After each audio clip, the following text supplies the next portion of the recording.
Les femmes peuvent-elles réussir en tant que marchands de biens et en entrepreneuriat en général? Ça va être le sujet de notre épisode du jour. Si vous êtes une femme, vous allez trouver des réponses à vos questions, à vos interrogations, je l'espère, et aussi également la motivation de vous lancer. Et véritablement, cet épisode, je l'espère, va lever tous les doutes que vous pourriez avoir quant éventuellement à votre capacité à réussir en tant que marchand de biens. Et si vous êtes un homme, ne vous dites pas que cet épisode ne vous est pas destiné. Écoutez-le jusqu'au bout, parce que vous allez y trouver vraiment beaucoup de valeur. Et donc là, je vais vous tourner un premier épisode, et pendant que je préparais le script pour cet épisode, je me suis dit que j'allais quand même essayer de vous faire quelque chose d'un peu plus concret par la suite, c'est-à-dire que on va faire un épisode aussi avec deux femmes marchands de biens qui ont réussi dans leur lancement d'activité. Et donc cet épisode sera très dans le concret avec des retours d'expérience. Donc si vous voulez être tenu au courant de la sortie de ce prochain épisode, je vous invite à vous abonner à ce podcast. Et ce sera cool. Ici c'est la MDB Academy, si c'est la première fois que vous nous rejoignez. Le podcast 100% dédié à l'activité de marchand de biens. Je m'appelle Yoni, je suis marchand de biens, investisseur et entrepreneur. J'ai fondé en 2018 la MDB Academy, qui est un organisme de formation certifié numéro 1 en France pour la formation des marchands de biens. Donc dans ce podcast, on vous donne des conseils pratiques, actionnables pour pouvoir lancer rapidement votre activité de marchand. Tout d'abord, première question, quelle est la vraie nature de l'activité du marchand de biens? Parce que beaucoup de femmes se posent la question, peuvent-elles réussir en tant que marchand de biens? Et pourquoi je vous pose, j'ai préparé cet épisode. Alors c'est un sujet qui revient beaucoup, honnêtement, mais il y a quelques jours, j'ai délivré à Lyon, on a fait une formation présentielle. Si vous l'ignorez, nous on fait des formations présentielles 4 fois par an. Et à un moment donné, une des participantes vient me voir à la pause et elle me dit alors, attends, c'était comment la formulation? Elle me dit, quelle est la place des femmes? Voilà, quelle est la place des femmes dans l'activité de marchand de biens? Donc je lui ai dit, c'est-à-dire, explique-moi, voilà, est-ce qu'on peut réussir? Est-ce qu'il y a beaucoup de femmes, pas beaucoup de femmes, etc. Donc je me suis dit, ok, même si actuellement il y a beaucoup plus de contenu sur le sujet et du contenu qui peut être rassurant pour les femmes, les doutes subsistent. Et donc c'est important de préparer un épisode dans ce sens. Donc dans cet épisode, je vais vraiment balayer tout ce qui est nécessaire pour la réussite en tant que marchand de biens. Je vais démonter aussi certaines croyances limitantes qui font que les femmes vont croire que c'est plus difficile pour elles de réussir que pour des hommes, et donner énormément de billes sur ce qui est primordial pour la réussite. Donc on verra ce qui relève de la croyance et ce qui relève véritablement de ce qui est nécessaire à mettre en place. Alors souvent, il y a des mythes par rapport à l'activité de marchand de biens, des croyances, des mythes, et beaucoup de personnes se font des idées par rapport à cette activité. Alors, on a toutes celles et ceux qui croient que être marchand de biens, c'est acheter des biens pas chers à des grands-mères qu'on aurait un petit peu arnaqués et les revendre plus cher sans rien faire. La réalité, elle est tout autre. C'est beaucoup plus complexe que ça. Et il y a d'autres personnes qui s'imaginent que voilà, c'est qu'un univers de bourrin où il n'y a que des hommes très masculins, l'univers du bâtiment, etc. Et c'est là où les femmes se posent un petit peu des questions sur leur potentielle place. Or, comme on va le voir, l'activité de marchand de biens, c'est quelque chose de beaucoup plus complexe. Déjà, et là on va parler maintenant de sujets de compétences, ça demande un certain set de compétences, alors compétences perso qu'on peut appeler parfois soft skills en anglais, et après des compétences un peu plus pro. Alors c'est encore c'est pas des hard skills vraiment, mais c'est quelque part entre les deux. Et puis il y a vraiment les connaissances très techniques. Et je vais développer maintenant. Donc déjà, on va parler des compétences qui sont des compétences perso, on va dire les soft skills, et là, je vous en ai préparé 6. La numéro 1, c'est la détermination. Et là, c'est très important parce que personne ne va réussir à votre place. Être entrepreneur et réussir, que vous soyez une femme, un homme, dans le marchand de biens, ou dans la boulangerie, ou dans, je ne sais pas, la carrosserie, c'est toujours difficile. Il n'y a rien de facile, les amis. Si vous voulez un truc facile, allez bosser pour un CDI, pour, je ne sais pas, 1800 € net, où vous allez avoir les congés payés qui vont bien, etc. Alors, c'est pas toujours facile, mais admettons que ça soit considéré comme facile et sécure. à un moment donné, il faudra en payer le prix, hein. Donc, je pense que c'est pas forcément un bon choix que de se dire je vais limiter mes efforts, et je vais limiter mon risque, etc. Parce que ça finit toujours par se payer. Donc si vous voulez obtenir plus de votre vie, eh ben, il va falloir se bouger, il va falloir être déterminé parce que personne ne le fera pour vous. Donc il faut trouver des projets, les amener à bout, les porter, etc. Il faut être le moteur de son activité, il faut être le moteur de ses opérations. Et on ne peut compter sur personne. Vous ne pouvez pas compter sur les agents IMO, vous ne pouvez pas compter sur votre notaire, vous ne pouvez pas compter sur votre géomètre ni sur vos artisans. La seule personne pour laquelle la réussite de votre opération et la réussite de votre entreprise compte, c'est vous, le marchand de biens, la marchande de biens. Donc déjà, il faut être déterminé parce que je vous l'annonce, c'est pas toujours facile. Encore une fois, il n'y a pas grand-chose de facile dans cet univers si on veut avoir une réussite qui dépasse la moyenne. Ensuite, il faut être persévérant. Parce que, donc ça c'est la qualité numéro 2, la persévérance. Parce que l'activité de marchand de biens, c'est vraiment des montagnes russes émotionnelles.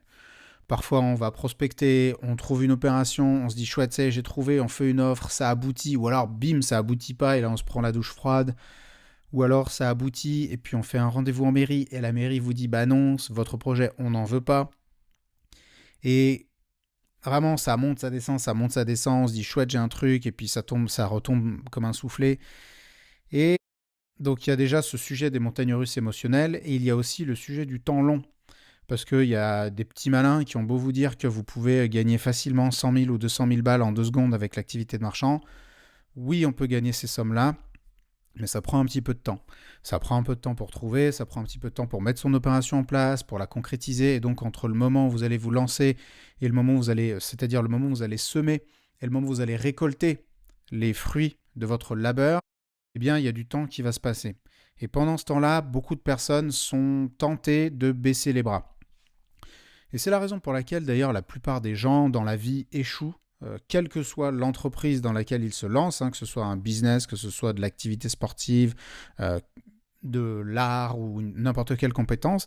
Parce que souvent, il faut travailler beaucoup, travailler dur, travailler sur la durée, sans en voir les fruits, sans pouvoir en récolter les bénéfices.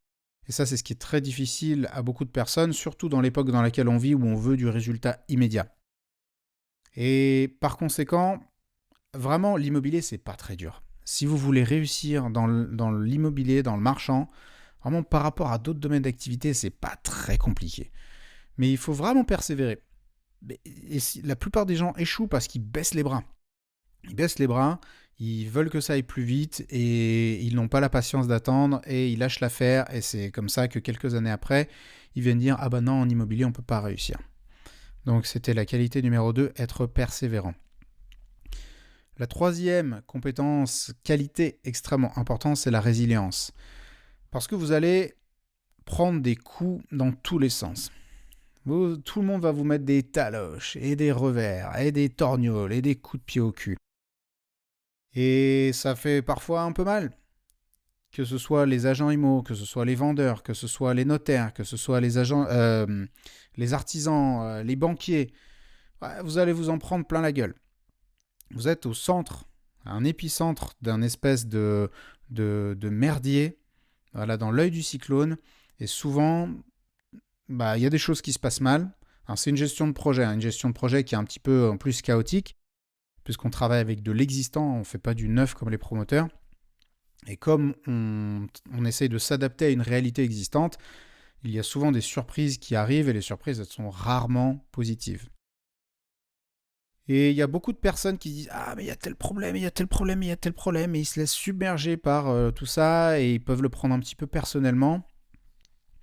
Si vous voulez survivre émotionnellement, développer la résilience, ça va être important. Et pour cela, commencez par vous dire que les problèmes font partie des données de base des opérations de marchand de biens, que vous ne pouvez pas vous y soustraire. Il faut juste que vous appreniez à les encaisser et ensuite à les résoudre de la manière la plus rapide possible et la plus efficace possible. La quatrième compétence qui vous aidera beaucoup, c'est la curiosité. Enfin, c'est la quatrième qualité. Ce n'est pas une compétence, c'est une qualité.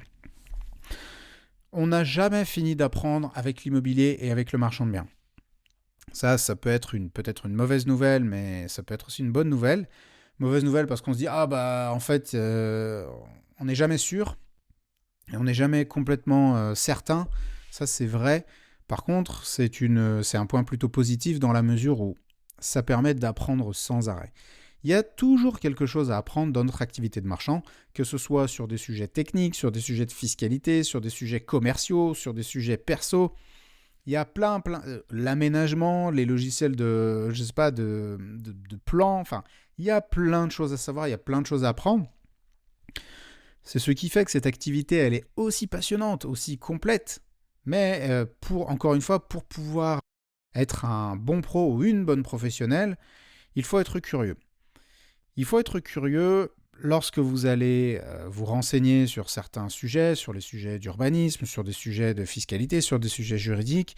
Il faut être curieux lorsque vous allez rencontrer des professionnels, et ça va être très fréquent. Vous allez côtoyer énormément de personnes, que ce soit les agents IMO, les notaires ou autres, des personnes qui ont beaucoup d'expérience dans leur domaine. Et si vous êtes suffisamment curieux, ce qui va se passer, c'est que vous allez leur poser des questions. Et s'ils sont plutôt sympas, ils vont vous répondre de manière claire et ordonnée, on l'espère. Et donc, vous allez apprendre de toutes ces interactions-là et vous allez vous enrichir de toutes les rencontres que vous allez faire. Et si vous faites une bonne formation et que vous êtes curieux et que vous posez des questions à tous les interlocuteurs que vous rencontrez et que vous pratiquez pendant 2-3 ans, je vous garantis qu'au bout de 2-3 ans, vous allez en savoir plus que la majorité des professionnels qui exercent cette activité.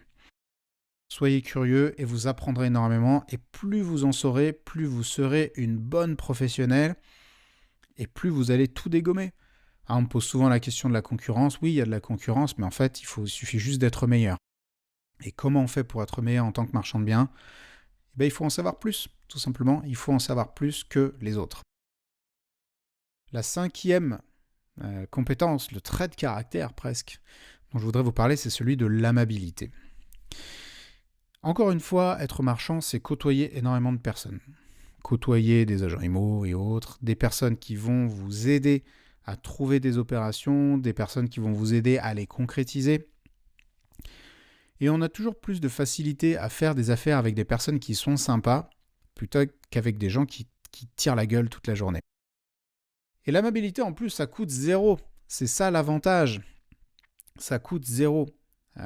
C'est ça qui est génial, c'est que vous n'avez pas besoin d'avoir un énorme capital pour pouvoir être sympa. Et souvent, les gens se bloquent là-dessus, se disent « Ah, mais moi, j'ai pas de capital, etc. » Développe déjà un capital sympathie avant de te poser la question sur le capital financier, et tu verras que le capital sympathie, il va énormément t'aider à progresser.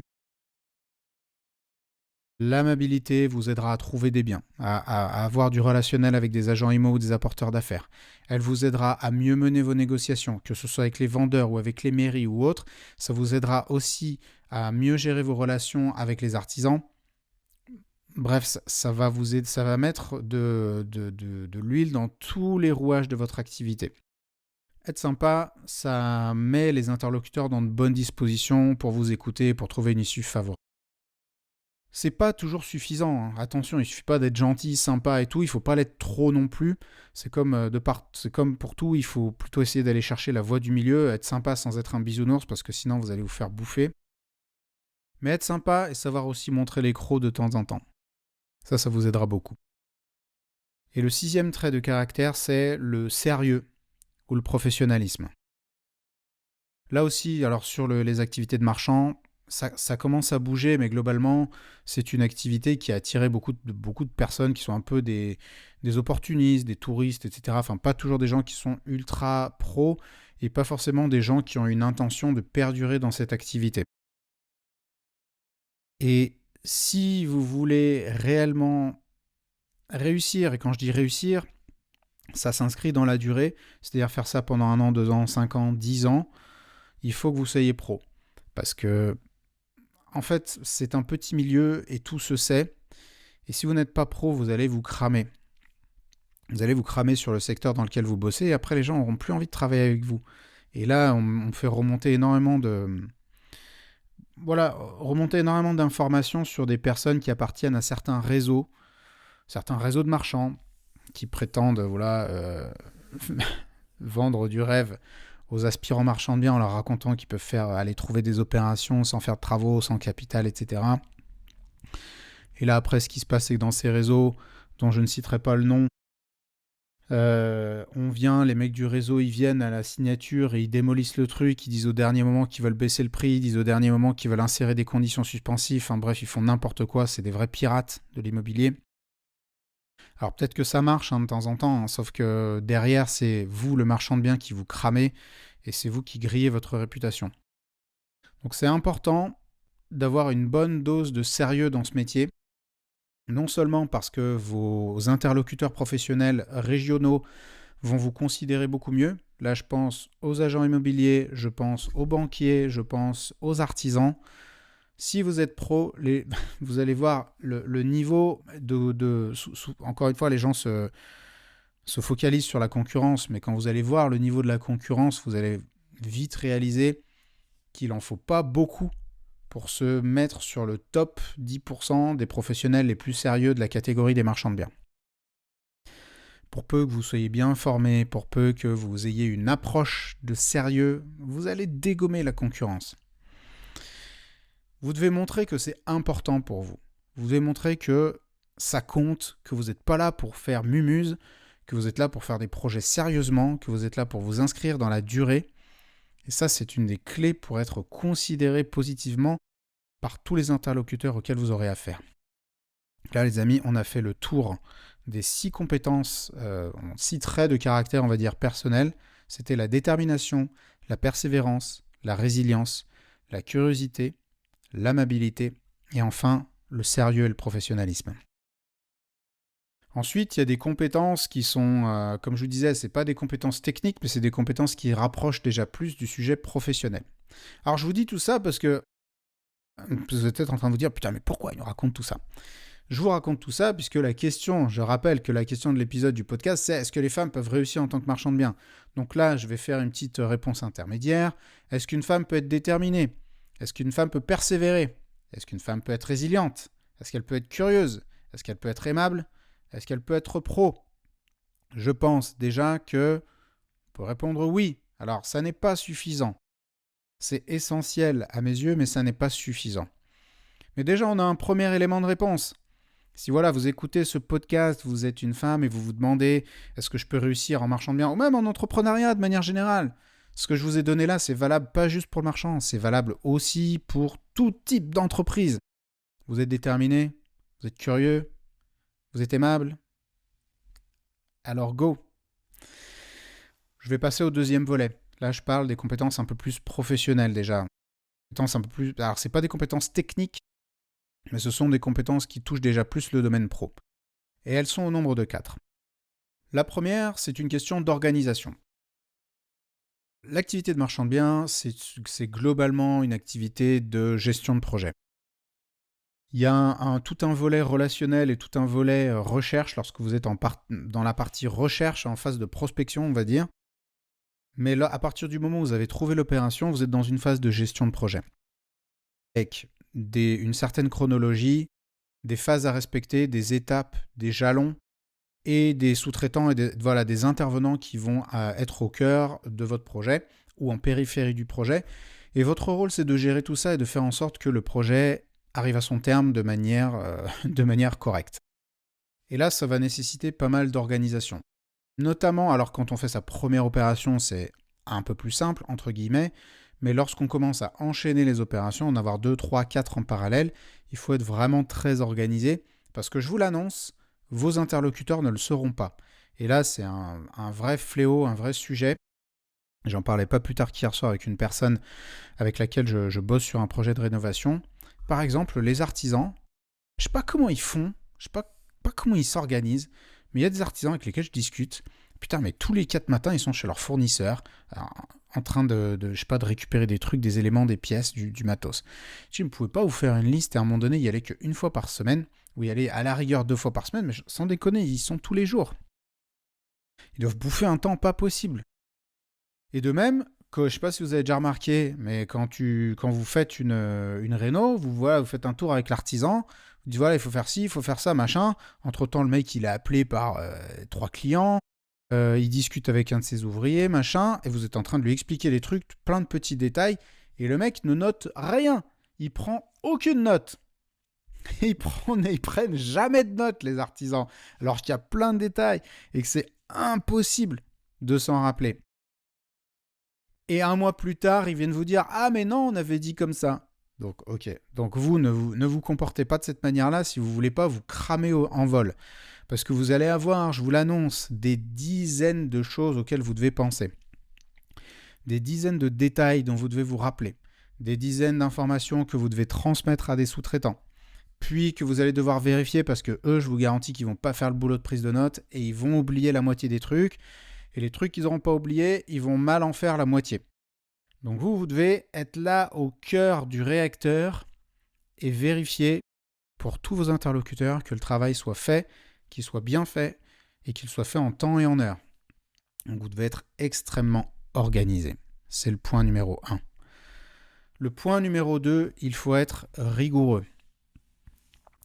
Parce qu'encore une fois, la plupart des gens vont faire leur travail à moitié ou mal le faire ou ils vont tout simplement oublier des choses parce qu'ils sont humains.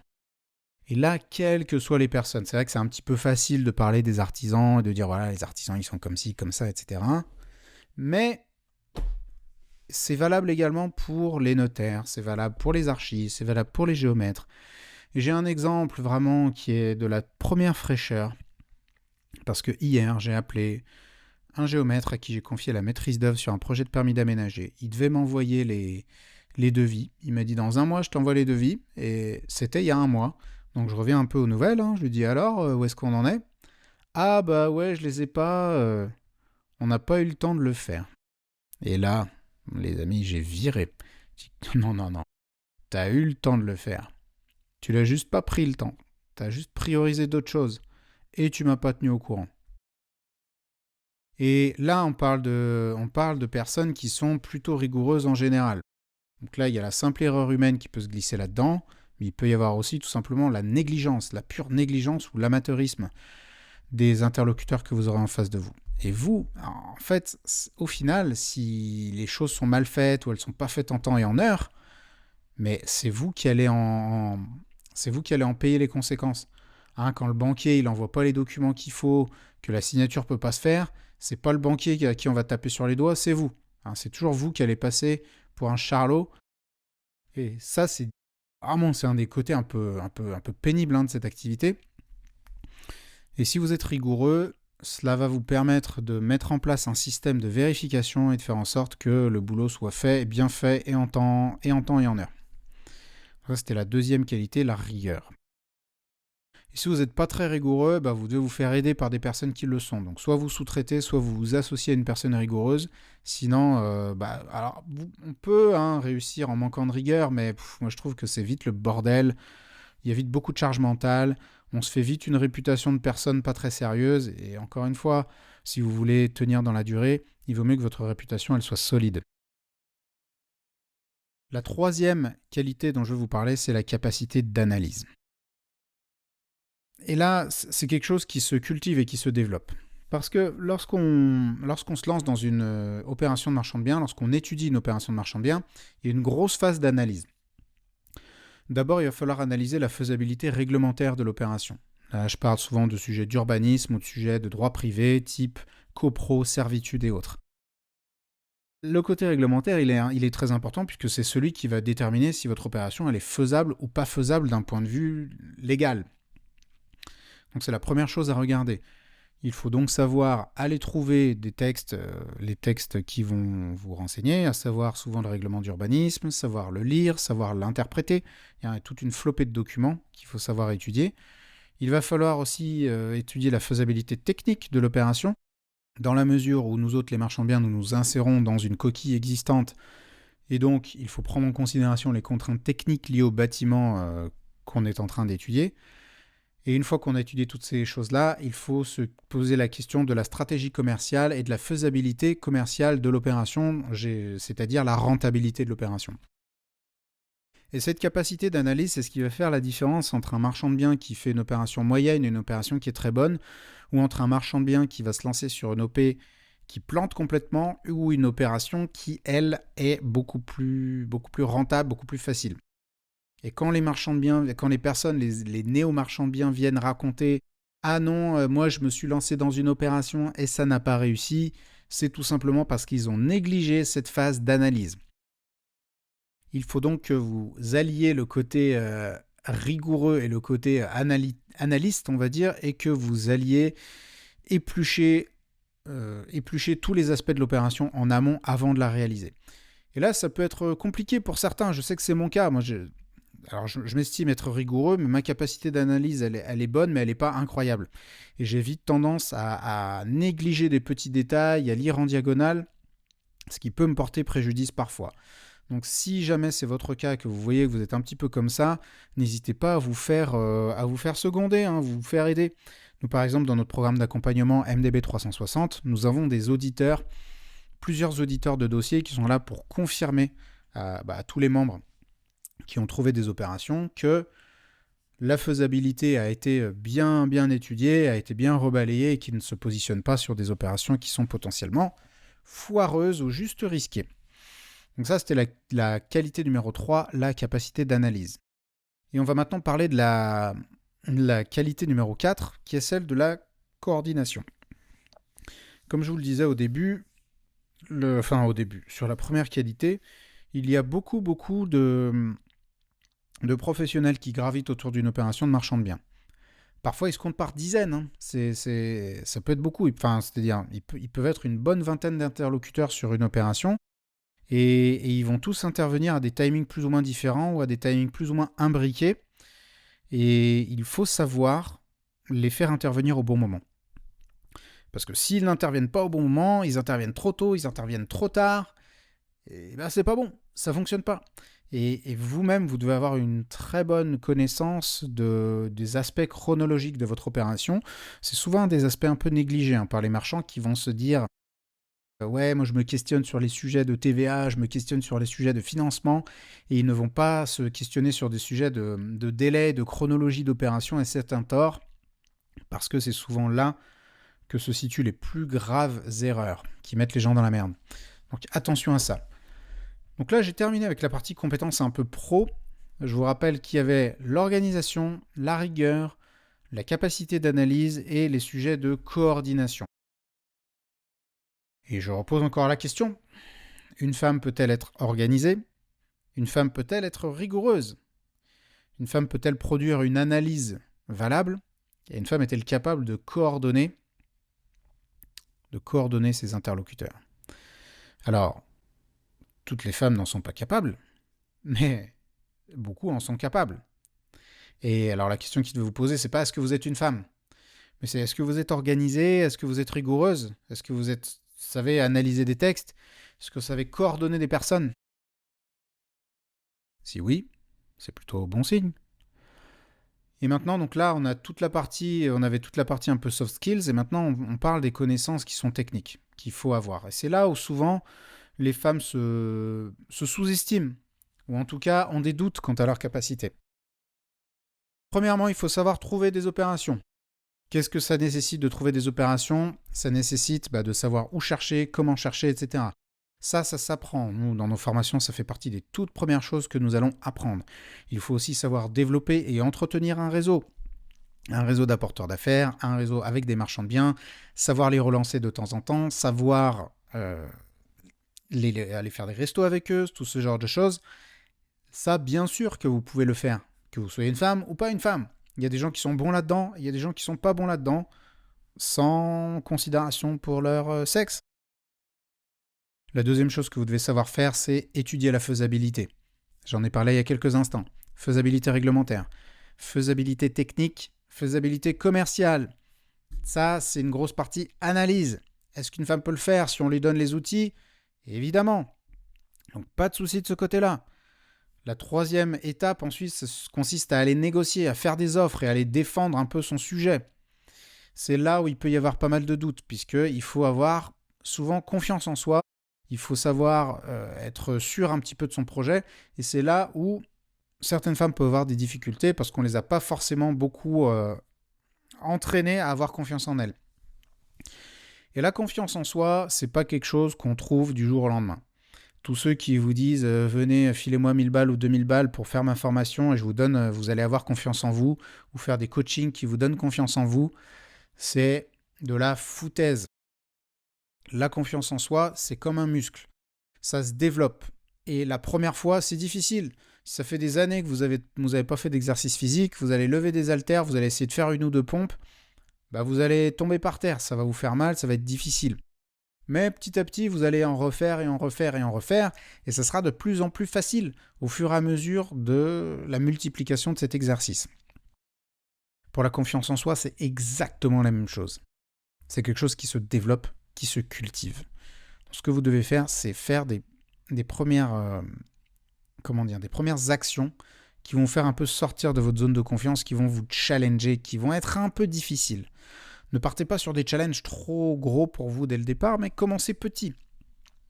Faites des premières offres, commencez à les négocier, commencez à les défendre un peu votre projet. Petit à petit, la confiance en vous, vous allez la développer.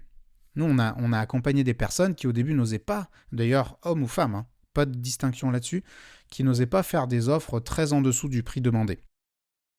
Et puis on les a coachés, on les a accompagnés, petit à petit ils ont commencé à balancer des offres un peu plus audacieuses, et maintenant il n'y a aucun souci. Donc que vous soyez une femme ou un homme, il n'y a pas de problème à faire des offres et à les négocier, ça demande juste d'aller développer un petit peu la confiance en soi. Une fois qu'on a trouvé une opération, il faut ensuite la préparer. Parce qu'il y a toute une phase préparatoire dans une opération qui se situe en général entre la signature du compromis et la signature de l'acte authentique pour devenir propriétaire. Là, il y a beaucoup de travail. Il faut préparer son dossier de demande de financement, il faut faire des rendez-vous avec les artisans, avec les concessionnaires. Bref, il y a pas mal de choses à mettre en place pour qu'une fois que vous achetiez, une fois que vous achèterez, votre opération soit toute prête à être mise sur pied. Ça, c'était l'opération numéro 4, la préparer. Vous devez aussi savoir la financer.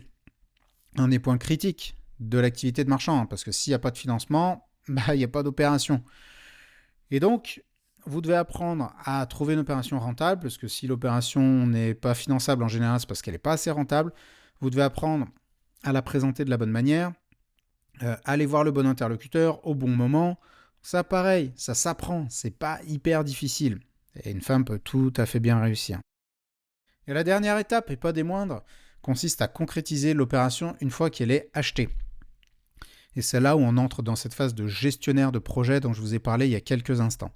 Donc là, à partir du moment où vous achetez, vous vous transformez en gestionnaire de projet, vous articulez les différentes étapes de l'opération, vous faites intervenir les différents professionnels sur les étapes de votre opération, et rouler jeunesse, là après c'est qu'un travail il faut surveiller tout le monde, il faut coordonner tout le monde, il faut relancer tout le monde sans arrêt. Et là, évidemment, que vous soyez une femme ou un homme, vous pouvez tout à fait bien réussir. Alors, on va s'approcher de la conclusion qui commence à se dessiner comme étant absolument implacable. Que vous soyez une femme ou un homme, votre sexe ne vous prédispose absolument pas à la réussite ou à l'échec en tant que marchand de biens.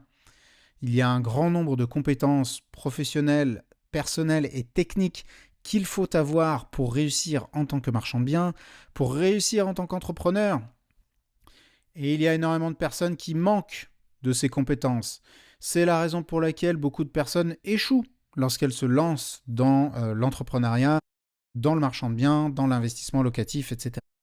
Et encore une fois, ça n'est pas très grave. Que vous lanciez, que vous réussissiez pas, c'est pas un drame. Le vrai drame, c'est de ne jamais essayer. Ça, c'est le vrai drame. Mesdames qui m'écoutez, s'il y a une petite voix dans votre tête qui vous dit que vous pourriez réussir en tant que marchand de biens, ne laissez pas le doute, ne laissez pas les fausses croyances, ne laissez pas le manque de confiance en soi qu'on vous a peut-être inculqué depuis le plus jeune âge détruire vos rêves. Lancez-vous, tentez votre chance. Je vous garantis, c'est pas difficile. Ça consiste à mettre en place un certain nombre d'actions, à aller acquérir un certain nombre de compétences, mais c'est pas si difficile. Si vous voyez que vous cochez une majorité de cases, une majorité de compétences dont j'ai parlé aujourd'hui, vous ne devez pas toutes les avoir, c'est impossible, vous n'êtes pas une Wonder Woman. Vous n'êtes pas obligé d'avoir toutes les compétences, toutes les qualités de la Terre, vous devez en avoir un certain nombre. Il faut avoir un bon socle, hein, on ne peut pas tous les avoir. Je vous ai moi-même confessé. Ne pas avoir, ne pas bénéficier d'un certain nombre de ces côtés positifs, de ces qualités dont je vous ai parlé aujourd'hui. Ça ne m'a pas empêché de réussir. Parce que j'ai mis tous mes jetons, par contre, sur les qualités dont je disposais. Donc il faut que vous vous posiez la question. Parmi toutes les compétences, parmi toutes les qualités qui ont été évoquées dans l'épisode de ce jour, quelles sont celles dont je peux me prévaloir? Quelles sont celles qu'on me dit avoir sans arrêt? Quand j'en parle à mon entourage, pro et perso, mon entourage me dit toujours « toi t'es comme ci, toi t'es comme ça ». Donc si vous êtes ultra rigoureuse, misez sur votre rigueur. Si vous êtes ultra sympa et que vous êtes forte pour faire du réseau, misez là-dessus pour aller chercher des opérations, pour aller chercher des dossiers. Mettez vos jetons sur la bonne couleur. Donc le facteur sexe, le facteur genre ne prédispose pas à la réussite ou à l'échec. Si vous êtes motivé, si vous avez la bonne méthode et que vous êtes persévérante dans la durée, vous finirez toujours par réussir. Je ne connais pas de personne, vraiment j'en connais aucune, qui ait appliqué la bonne méthode avec rigueur pendant des années et qui n'ait pas réussi en immobilier. C'est impossible, ça n'existe pas. Donc bougez-vous. La seule barrière, c'est pas une barrière pour les femmes, parce que les gens se disent « il y a des barrières pour les femmes, c'est plus difficile ». Oui, c'est plus difficile de s'imposer avec les artisans. Oui, c'est plus difficile de s'imposer quand on a face à soi des bourrins, des mecs un peu machos, etc. Je vous garantis qu'à partir du moment où vous aurez fait une démonstration de compétence, qui sera peut-être plus difficile à faire que pour un homme, mais à partir du moment où vous aurez démontré votre sérieux, démontré votre compétence, et que vous leur aurez fait fermer leur bouche, plus personne ne vous remettra en cause. Plus personne ne remettra en cause votre légitimité, et vous aurez mis tout le monde au pas. Et ça, encore une fois, je vais vous faire un épisode avec deux femmes marchands de biens, qui sont coachs d'ailleurs dans la MDB Academy, et elles vous expliqueront ça par elles-mêmes. Donc mesdames et messieurs, si ces messieurs ont écouté jusqu'au bout, ne vous laissez pas détruire par le doute, ne vous laissez pas ronger par le doute, ne laissez pas le doute démonter votre confiance en vous, ne laissez pas détruire vos rêves. Hein, si vous avez des aspirations, si vous avez envie de plus, si vous avez envie d'avoir plus de temps, de vous investir dans l'immobilier, de faire des choses qui vous intéressent, de gagner plus d'argent, de commencer à développer une stratégie de création de capital, une stratégie de création de patrimoine pour que vous et votre famille et vos enfants ayez une vie qui soit meilleure, lancez-vous, allez-y, bon sang de bonsoir. Je ne le dirai jamais assez, les bénéfices dans cette activité sont largement supérieurs aux risques que vous allez encourir. Donc si vous avez envie de vous lancer en tant que marchand de biens, vous êtes sûr que vous pouvez réussir, vous dites ouais, les qualités dont Yoni a parlé aujourd'hui dans l'épisode, j'en ai, donc il n'y a pas de raison que moi je ne réussisse pas.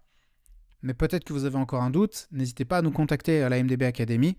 On a tout ce qu'il faut pour vous aider, que ce soit des formations, des programmes d'accompagnement dans lesquels on sera là pas à pas à vos côtés pour vous aider à réussir. D'ailleurs, dans notre programme d'accompagnement, on a une grosse proportion de femmes qui sont ultra sérieuses et qui obtiennent des résultats absolument remarquables. Donc allez-y, lancez-vous, je vous garantis, vous me remercierez plus tard. J'espère que cet épisode vous a plu. Si c'est le cas, n'hésitez pas à aller nous mettre 5 étoiles sur la plateforme sur laquelle vous l'avez écouté. Et je vous dis à la prochaine.